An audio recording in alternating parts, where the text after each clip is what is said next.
Welcome to the Windows Computer and Technology channel. And of course, we had the Google Chrome updates for security in the last week. We didn't know back then how many security flaws were fixed. Turns out quite a lot. Once again, it was more than 20.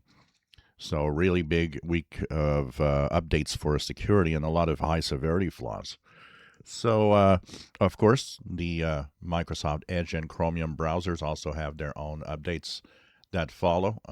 Edge had the updates starting rolling late on Friday, April the 24th. So it's rolling out over the weekend, basically.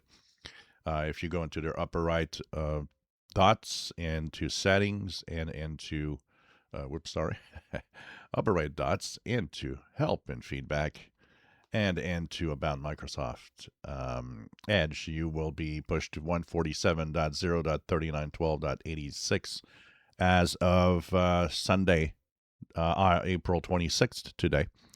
And this, of course, contains some bug fixes, though. There are a few bug fixes that were applied to the browser. But, of course, all the bunch of security updates also, which means if you have a Chromium browser, make sure that you update for all the security flaws that were fixed. Like I said, there were plenty, and Brave, Opera, Vivaldi, and all of that all have the updates, of course, because they're Chromium based, and most of the security fixes are Chromium based. So check it out and make sure that you update, you stay safe. 2 consecutive weeks where the updates are plenty. I mean, used to seeing 2, 3, 4 updates for security, but now 2 weeks in a row. Last week was like a bunch. I don't even remember, but it was a bunch.